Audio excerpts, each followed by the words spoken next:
la déception parce que je pense qu'on n'a pas fait le match qu'on voulait faire.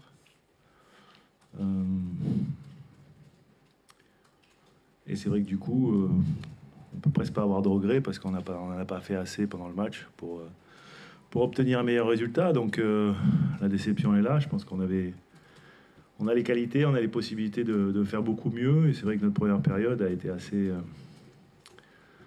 triste quelque part parce que peu d'engagement, surtout dans la première demi-heure, peu de rythme, peu d'intensité, Voilà, je voulais voir une équipe dynamique et c'est vrai qu'elle l'a pas été. Et c'est vrai que du coup, c'est décevant, quoi. Le problème, c'était surtout devant.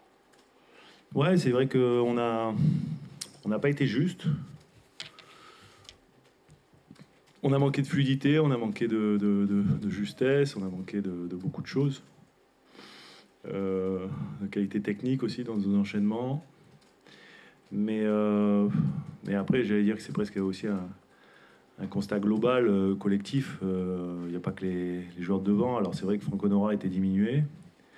C'est vrai que ça s'est ressenti dans notre animation offensive. Et puis après, quand on l'a remplacé, parce que c'est vrai qu'on voyait que ça servait à rien d'insister, on fait rentrer Romain qui a des caractéristiques différentes, mais qui a aussi la capacité de jouer juste, de mettre les bons ballons. Et malheureusement, il a fait 5 minutes sur la pelouse, quoi. Donc c'est vrai que du coup, sans Romain ni Franck, on était un petit peu orphelins de nos pourvoyeurs de ballon. Et est-ce que c'est une explication à notre match un petit peu difficile? Mais en tous les cas, c'était l'histoire de ce match, quoi. C'est pas une explication tout à fait. La première mi-temps était vraiment timorée, quoi. Ouais, non, mais c'est vrai, la première mi-temps, elle était. Les joueurs étaient conscients de ça. Je crois qu'ils ont parlé entre eux aussi à la mi-temps, et c'est vrai qu'ils étaient conscients, mais je pense que même s'ils étaient conscients, ils ont eu du mal à pouvoir passer la seconde, et c'est vrai que du coup, on n'en a pas fait assez dans tout ce qui fait notre force pour pouvoir mettre en difficulté cette équipe d'Ajaccio. Un point dans une course matinale qui a deux relayés ce week-end. Ouais, non, c'est pas suffisant par rapport aux résultats des autres. Après, il reste 6 matchs, on a 4 matchs à domicile. Ouais, ça va être compliqué pour tout le monde et ça va être, je pense, serré jusqu'à la fin. Donc, de toute façon, il faut malgré tout garder le cap, bien se préparer cette semaine, même si on a une semaine un peu particulière puisqu'on va pas jouer ce week-end et qu'on jouera que mercredi d'après. Mais voilà, c'est comme ça. Donc, on va s'adapter et puis on va essayer de préparer au mieux ce match de Nantes. Il y a un match qui est très important, qui est face au FC Nantes, qui nous précède de 2 buts.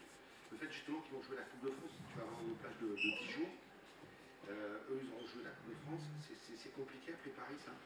Je pense que c'est compliqué en fait pour les deux équipes. Ouais. Parce que nous, c'est vrai qu'après notre match du mercredi, on va rejouer dimanche.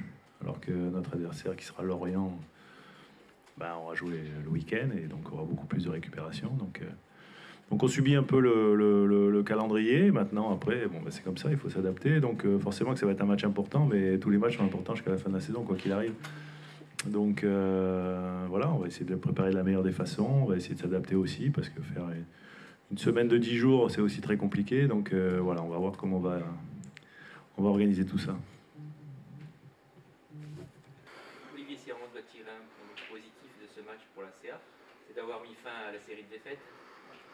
Oui, deux, Alain, et de ne pas avoir pris de but, parce que c'est assez rare pour être souligné. Donc oui, on stoppe là la série de défaites. C'est un match qu'on a bien maîtrisé en première mi-temps, où on se crée des occasions. Malheureusement, on n'arrivait pas à conclure. Après, c'était beaucoup plus compliqué en seconde mi-temps. On est rentré, on a beaucoup reculé. On n'arrivait plus à avancer sur cette équipe brestoise, à ressortir le ballon. Et les changements, je pensais que ça allait nous amener de la vitesse, de la profondeur, avec la rentrée de Kevin et de Johan, sauf qu'on n'a pas gardé Johan assez longtemps pour que ça puisse porter ses fruits. Et après, ça a été, après, on a tenu au mental. Est-ce que dans le contenu, tu es satisfait de ce qu'a fait l'équipe? Sur la première mi-temps, oui. Après, est-ce que les choses ont été facilitées par rapport au comportement de cette équipe brestoise qui me paraissait un petit peu tétanisée compte tenu de l'enjeu? Peut-être, mais quoi qu'il en soit, on avait travaillé certaines choses cette semaine. On a pu les retrouver. On a pu les retrouver au cours de la première mi-temps.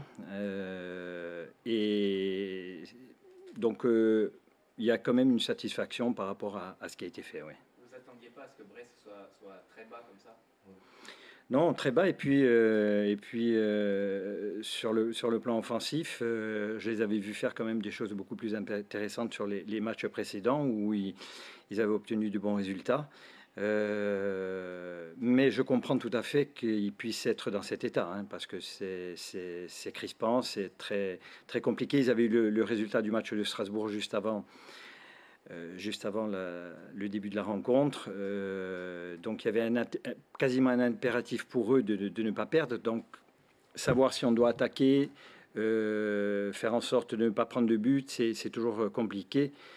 Je soulignais aux joueurs à la mi-temps que l'année dernière, on avait vécu ça à Grenoble, sur une avant-dernière journée où on avait le sentiment que les joueurs avaient des chaussures en plomb et ils n'arrivaient pas à faire 2 passes.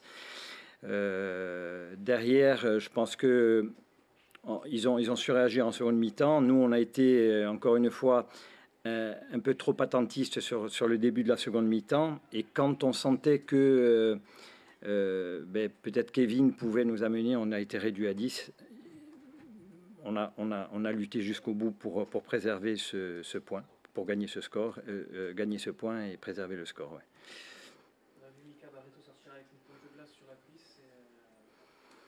Oui, c'est à nouveau fait mal. Il s'est fait la même blessure qu'il avait eu il y a quelques temps de ça sur la jambe droite. Ouais. Ouais. C'est dommage parce qu'il avait fait un très bon début de rencontre. Ouais. Oui, oui. Oui, exact. Oui. Et des nouvelles de. J'étais pas là hier, de Riyad Nouri.